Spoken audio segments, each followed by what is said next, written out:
하나님이 사랑하시는 비산동교회 성도님들, 지난 하루 동안 평안하셨습니까?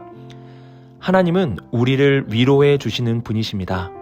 주님의 말씀은 때론 나를 경책하기도 하지만 낙심과 환난 중에 있는 우리를 위로해 주시기도 하십니다.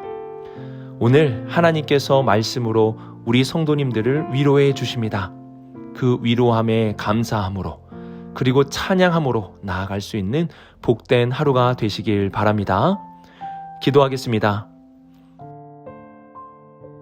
사랑의 하나님 아버지, 오늘 우리에게 말씀하여 주심에 감사를 드립니다. 주님의 말씀에 위로함을 받아 새 힘을 얻는 시간이 되게 하여 주옵소서. 주님, 이 세상을 살아가는 것이 너무나 힘들 때가 많이 있습니다. 힘들수록 기도하고 힘들수록 찬양하고 힘들수록 말씀을 의지함으로 주님이 주시는 힘으로 이겨내는 우리 모든 성도들이 되게 하여 주옵소서. 이 모든 말씀 우리 주 예수 그리스도의 이름으로 기도드립니다. 아멘.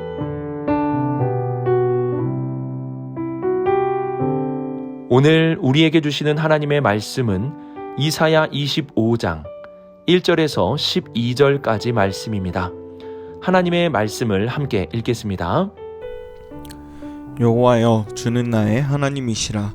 내가 주를 높이고 주의 이름을 찬송하오리니 주는 기사를 옛적에 정하신 뜻대로 성실함과 진실함으로 행하셨음이라.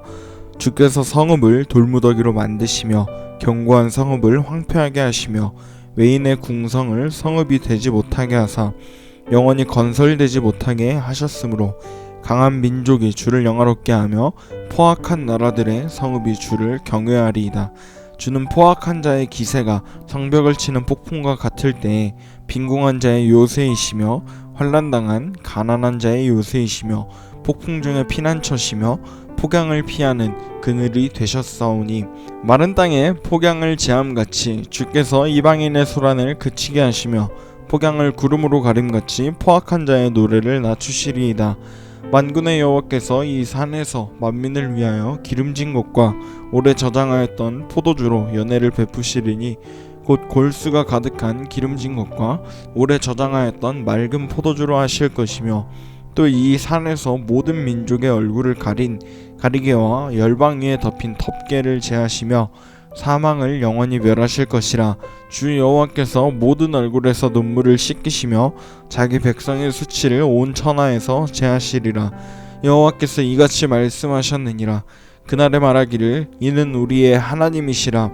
우리가 그를 기다렸으니 그가 우리를 구원하시리로다. 이는 여호와시라. 우리가 그를 기다렸으니 우리는 그의 구원을 기뻐하며 즐거워하리라 할 것이며 여호와의 손이 이 산에 나타나시리니 모압이 거름물 속에서 초계가 밟힘같이 자기 처소에서 밟힐 것인즉 그가 헤엄치는 자가 헤엄치려고 손을 펴같이 그 속에서 그의 손을 펼 것이나 여호와께서 그의 교만으로 인하여 그 손이 능숙함에도 불구하고 그를 누르실 것이라. 내 성벽의 높은 요새를 헐어 땅에 내리시되 진토에 미치게 하시리라.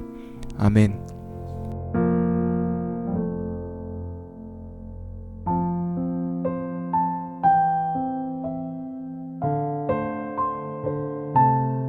온 땅이 죄 가운데 거함으로 하나님의 심판이 이르게 되었습니다. 그 중에서 하나님의 은혜와 사랑으로 하나님은 남은 자를 두셨습니다. 어제의 말씀에서 그 남은 자들은 땅끝에서부터 하나님의 의로우심을 찬양하고 하나님께 영광을 올려드렸습니다. 오늘 말씀은 그 남은 자들이 드리는 찬양의 구체적인 내용이 기록되어 있습니다. 찬양이라는 것은 일반적인 노래와 중요한 차이가 있습니다. 노래는 우리의 삶에 있는 희노애락에 대한 표현이라면 찬양이라는 것은 하나님이 우리에게 베푸신 일에 대한 감사와 감격의 표현입니다. 1절을 보시면 여호와여, 주는 나의 하나님이시라. 내가 주를 높이고 주의 이름을 찬송하오리니 주는 기사를 옛적에 정하신 뜻대로 성실함과 진실함으로 행하셨음이라 고 말씀합니다. 하나님을 찬송하는 이유가 분명합니다. 하나님은 우리를 향한 선하신 뜻을 정하시고 어떠한 어려움이 있어도 그 정하신 뜻대로 성실함으로 행하여 주시는 분이십니다. 우리의 삶을 보면 누군가에게 한 말을 잊기도 하고 말을 하였지만 그 말을 지키지 못할 때가 많이 있습니다. 하지만 하나님은 아무것도 아닌 우리와 같은 자들에게 하신 말씀을 기억하시고 우리가 잊어버려도 하나님은 잊지 않으시며 그 말씀을 이루어 가십니다. 이러한 하나님의 성실하심과 진실하심의 역사를 바라보며 찬양을 하게 되는 것입니다. 또한 2절을 보시면 하나님이 성읍, 견고한 성읍, 외인의 궁성을 무너뜨리시고 황폐하게 하심을 말씀합니다. 성읍과 궁성이라는 것은 사람들이 자신을 보호하기 위해 짓는 건축물이지만 성경에서는 바벨탑과 같이 자신을 높이고 자신만을 의지하려는 교만의 모습으로도 나타나고 있습니다. 하나님은 교만한 자를 반드시 무너뜨리시는 분이십니다. 우리가 그동안 묵상한 말씀에서도 알 수 있듯이 하나님은 하나님의 백성이든 외인이든 교만에 대해서는 분명하게 처벌하십니다. 이러한 하나님의 공의로우심을 바라보면서 우리는 찬양을 부르게 되는 것입니다. 3절에서는 세상에 권세 있는 나라들이 하나님의 권세와 힘 앞에서 하나님을 영화롭게 할 것이고 하나님만을 경외하게 될 것을 말씀합니다. 세상의 권세가 아무리 높다고 하여도 하나님의 힘과 권세 앞에서는 아무것도 아닌 것이 됩니다. 4절을 보시면 하나님은 아무 힘이 없고 빈궁하며 가난한 자들의 피난처와 그늘이 되어주셨다고 고백합니다. 하나님의 백성들은 바람 앞에 흔들리는 촛불과 같은 존재였습니다. 그러나 하나님은 이들을 지켜주시고 남은 자가 되게 하여 주셨습니다. 5절에서는 그렇게 날뛰던 이방 족속의 모든 소란을 그치게 해주시고 포악을 일삼은 자들의 노래를 그치게 해주심을 고백합니다. 세상에서 자신의 힘을 믿고 가난한 자와 약한 자들에게 포악을 일삼은 자들에게 하나님은 심판을 내려주셨습니다. 이러한 하나님의 보호하심과 지키심을 바라보며 찬양을 부르게 되는 것입니다. 이사야는 이러한 하나님의 역사를 바라보며 찬송을 하게 되었습니다. 하나님은 말씀하신 것을 성실하게 지키시고 이루어 주시며 교만한 자들을 무너뜨리시고 포악한 자들을 제하시며 약한 자들의 보호자가 되어주시고 그들의 피할 그늘이 되어주셨습니다. 이러한 하나님을 알고 하나님의 역사를 바라보았기에 찬송을 부르게 된 것입니다. 하나님을 알면 알수록 우리는 찬송을 부르게 됩니다. 그분의 크고 놀라운 역사는 우리의 마음을 감동하게 하며 온 몸과 마음을 다해 찬양을 부르게 합니다. 오늘도 우리 하나님을 주목하고 하나님의 역사를 바라보므로 우리의 입술에 찬양의 향기가 흘러가는 복된 하루가 되시길 바랍니다.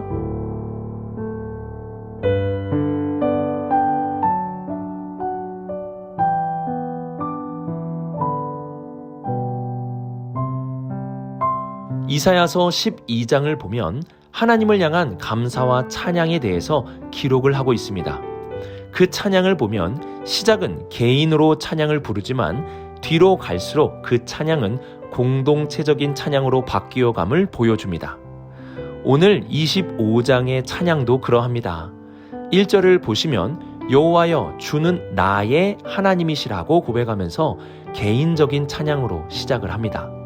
이러한 개인적인 찬양과 감사가 6절에서는 만민을 위하여 잔치를 베풀어 주시는 하나님께 감사와 찬양으로 나타나게 되고 7절에서는 모든 민족을 가리고 있었던 수치와 아픔을 제하여 주심에 찬양을 드리고 8절에서는 하나님의 백성들의 얼굴에서 흐르는 모든 눈물을 씻어주심에 대해서 찬양을 드립니다. 그리고 9절에서는 이사야가 이렇게 고백을 합니다. 그날에 말하기를 이는 우리의 하나님이시라. 1절에서는 나의 하나님이시라고 찬양한 고백이 9절에 와서는 우리의 하나님이시라는 고백으로 확장을 하게 됩니다. 찬양은 나의 개인적인 감사로 시작하지만 그 감사의 대상은 점점 공동체적이게 되고 나의 하나님이 결국은 우리의 하나님으로 고백을 하게 만들어줍니다. 신앙생활의 목적은 나의 개인 구원에만 있는 것이 아닙니다. 신앙생활은 개인의 구원에서 공동체적인 구원으로 확장이 되어야 합니다. 우리 모든 성도들이 구원받은 백성으로 살아가는 것, 또한 이 땅이 온 열방이 주님께 돌아오며 주님을 향한 구원의 잔치 가운데로 들어오는 것, 그래서 결국 나의 하나님이 우리의 하나님으로 찬송을 받게 되는 것이 신앙생활의 중요한 목적입니다. 찬양의 놀라운 능력은 나 하나만 보게 하는 좁은 시야를 확장시켜 준다는 것입니다. 주님을 찬양하면 나의 마음이 넓어지고 주님을 노래하면 주님이 바라보는 곳을 향해 볼 수 있게 됩니다. 그래서 나의 하나님을 우리의 하나님으로 고백하며 살아갈 수 있도록 도와줍니다. 우리 비산동교회 모든 성도님들은 하나님께 열심히 찬양을 올려드림으로 나라는 개인에서 우리라는 공동체를 향해 갈 수 있는 그런 귀하고 복된 우리 모든 성도님들이 될 수 있기를 주님의 이름으로 축복합니다.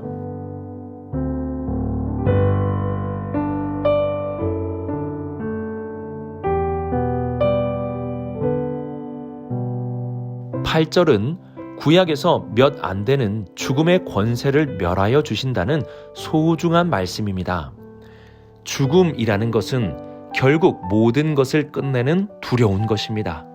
죽음 앞에서는 벌벌 떨어야 하지만 하나님은 그 죽음의 권세를 영원히 멸해 주신다고 말씀해 주셨습니다.